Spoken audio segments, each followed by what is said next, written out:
Assalamualaikum warahmatullahi wabarakatuh.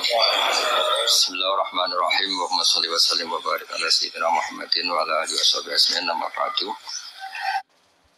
Yang jelas saya datang ke sini itu mau cerita kebanggaan saya sebagai orang pesantren, produk pesantren kalau kata Gus Barak tadi. Di kampus itu saya berkali-kali ketemu doktor, profesor, dan mereka umumnya itu orang-orang yang galau, yang gelisah. Dan lucunya itu mereka memposisikan saya sebagai penasihat. Karena apa? Memang ilmu pesantren itu unik. Ilmu yang bisa menjawab problem apa saja. Mereka misalnya tanya begini, Pak Bahak, saya ini orang kampung, yang bapak saya itu utun, katanya. Utun itu lugu. Bisa menjadikan saya doktor, saya jadi dekan, saya jadi rektor. Tapi setelah di kota, dengan sekian ilmu yang saya pelajari dari Eropa, dari Amerika, sekedar anak saya tidak narkoba itu sudah susah. Kok ranking? Nggak dengar anak saya ditangkap BNN itu sudah seneng saya. Artinya apa? Dia sadar ternyata kearifan lokal yang dididik para kiai menjadikan anak-anaknya jadi profesor, jadi dokter. Tapi dengan ilmu kedoktorannya, orang menjadikan anaknya ranking itu susahnya bukan main. Karena nggak ada kearifan. Ilmu yang mereka anggap adalah dianggap ya, tentu tidak hakikat, eksak. Eksak saja sebetulnya tidak juga subjektivitas mereka. Misalnya begini, ini contoh sekian. Pernah saya lomba cepet-cepetan matematika. Kalau saya kan pernah dimintai konsultan sebagai badan Basnas Nasional. Mereka kalau ngitung ya zakat tijarah itu 2,5%. Mungkin zakat ziroah berapa? 10% atau 20%. Kangkang yang di sini tak pikir itu mesti bingung karena gaya porogabet itu mesti raiso.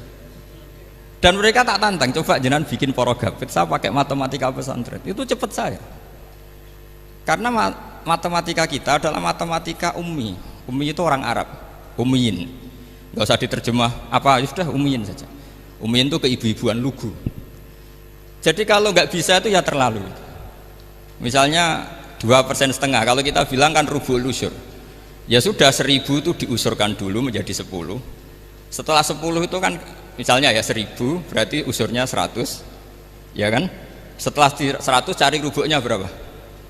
25. Berarti setiap 1 juta 2,5% adalah 25. Mereka masih garap porogabet, saya sudah cepat 1.000 usurnya 100, rubuknya 25. Namanya rubul usur. Begitu juga misalnya kita punya aset 100, nisful usur, usurnya 10, nisfunya berarti 5. Itu rasa porogabet cepat ketimbang sampean porogabet 2,5% kan suwi. Terus dia tanya, Pak matematikanya kok cepat? Dapat ilmu dari mana? Pernah kuliah di mana? Ya saya ngaji di Sarang sama Mbah Mun, terus saya ngaji beberapa ilmu. Nah, kelirunya rata-rata santri itu faro itu ya ora seneng. Nah, bulat. Nah ini cerita saja. Jadi kita bisa membuktikan ke khalayak ramai kalau kita tidak kalah. Khawarizm Al-Jabar terkenal di barat, Avicenna atau Ibnu Sina itu ya dengan ilmu-ilmu umum. Dan mereka fasih sekali menerangkan ilmu medis, ilmu apa. Fasih sekali. Sehingga ketika sekarang teknologi katanya adanya di barat, di Eropa, sebenarnya mereka itu kagum sama Islam. Karena mereka ngakui bahwa di antara ilmu itu dari Islam, zaman Khawarizm, zaman Al-Jabar, zaman Avicenna, zaman Ibnu Rus dan sebagainya. Saya beri sekian contoh dan ini saya bilang tanyakan ke orang kafir yang paling inat, paling lajeb di dunia. Tanyakan ayat ini, pasti artinya seperti ini. Yaitu ketika ada fenomena likuifaksi, tentu kalau di Jogja kan ada grup ilmiah. Mereka tanya saya, Pak Bahak, apa ada teori manusia itu ditenggelamkan di bumi? Yang teori, bukan kasus, bukan peristiwa sejarah. Kalau peristiwa sejarah kan ada korun. Saya ditanya gitu terus saya jawab, aamin tuman fis sama ayakhsifa bikumul ardo fa idza hiya tamur. Apa kamu merasa aman di dunia sementara pengendali langit, man fis sama itu pengendali langit.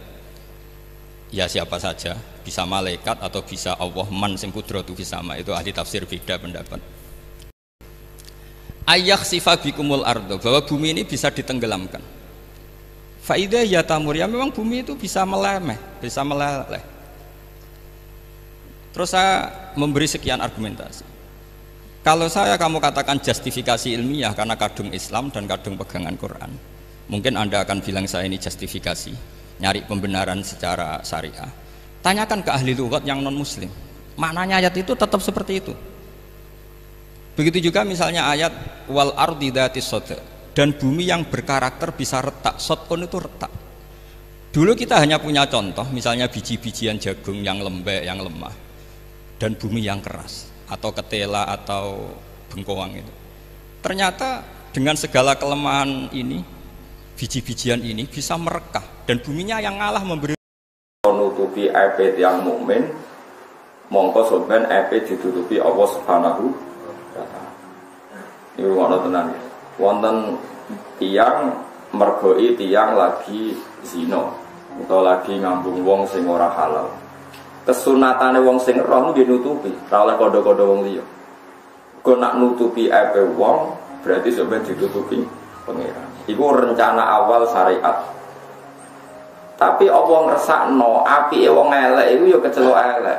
Mergo nak wong elek kecelok apik iku wolak-walik hak dadi batil, batil dadi hak.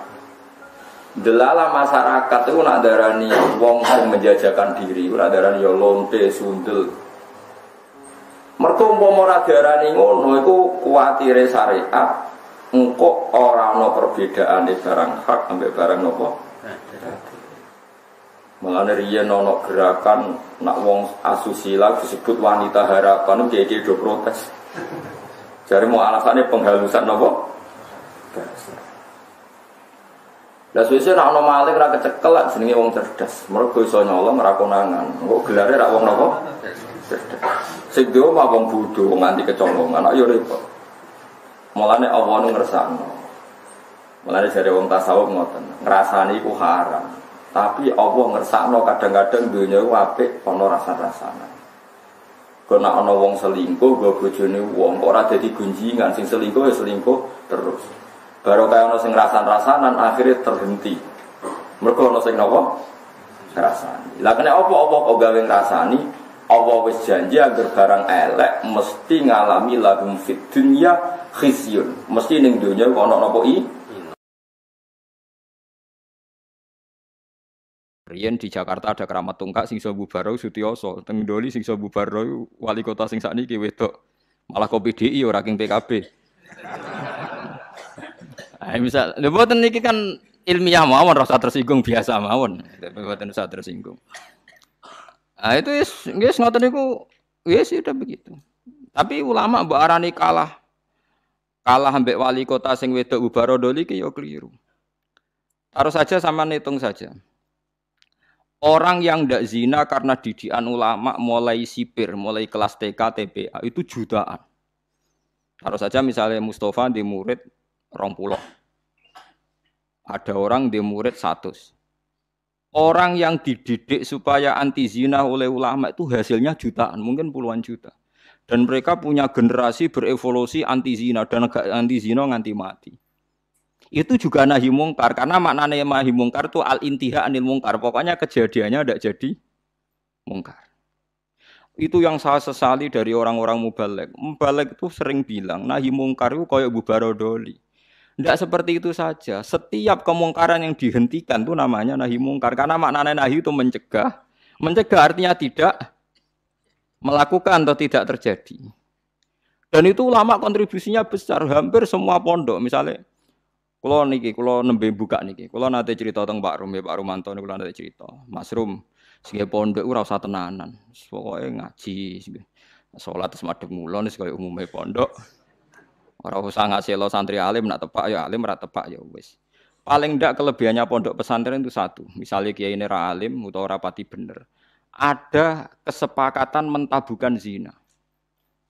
Jadi kelebihannya pondok pesantren itu ada kesepakatan mentabukan zina, mentabukan nyolong, mentabukan melakukan sesuatu sing asusila. Sehingga kita punya konsensus dengan tradisi mondok, tradisi TPQ, TPA itu ada konsensus. Di mana barang buruk dihukumi buruk. Kowe ora usah bayangno ideal, percontohan ideal, mesti hafite nganti lanya, ora dilombakno menang, laris, itu sudah usah begitu, sudah usah berlebihan begitu. Ini penting kalau aturaken. Jadi maling juga sama. Polisi nangkep maling berarti nahi mungkar karena malingnya tidak jadi maling. Tapi jutaan orang tidak maling, yang malah nggak pernah maling, mergo didiane ulama. Polisi tak nangkep sing wis tahu maling, ya nahi mungkare wis kadung tahu maling. Bubaro ning doli wis kadung tahu zina. Kalau ulama malah didik santri, didik umat mulai cilik. Dan banyak jutaan orang yang bahkan nggak pernah zina karena didikannya ulama. Mulai sing nganggo karisma sampai sing meden-meden iso bandiris alat kelamine macam-macam. Iku modele rugen sing iso nerangno. Sing iso nerangno wong tau zina wong wedok sok men dicubles iku iku bagiane rugen aku ora mentolo nerangno. Wis macam-macam lah oleh ngekei penjelasan.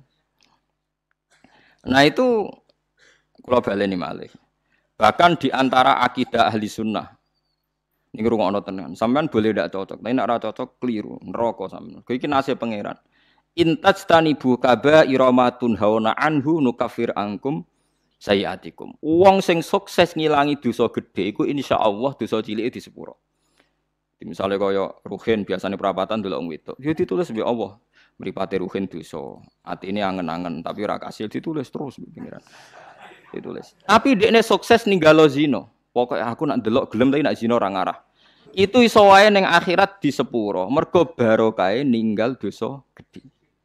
Misalnya sampean guweting mbek tangga, penggaweane ngrasani iku dosa. Tapi soe di sepuro mergo gak nyantet, gak mateni. Jadi di semua segmen dosa kan ana kelas atas. Misalnya ra cocok nganti mateni kelas atas. Tapi nek ngrasani tok kelas ringan. Seneng wong wedok zina kelas berat. Tapi nak ndelok tok kelas ringan. Iku iso wae iso ben iku barokahe ngeduwi sing gedhe, sing cilik di sepuro. Jika kamu jika kamu menjauhi dosa-dosa besar, nukafir angkum sayiatikum. Wes wong zuhud-zuhud ora percaya lah piye wae iku dawuhe pangeran. Kowe kudu iman dan ini menguntungkan Mas. Kowe kudu iman. Paham nggih? Pokoke anggere kasil ngaduwi sing gedhe, sing cilik di sepuro. Tapi pertanyaane jare Fathul Mu'in, masalahnya sing cilik iku terus wis kadung gedhe. Kan gak sida cilik. Akumulasine kan gede. Makanya Rasulullah pas nerangno wahyu iku sempat guyon ngene jare Nabi. Kowe roh gunung jare dawuhe Nabi. Nggih ngertos ya Rasulullah.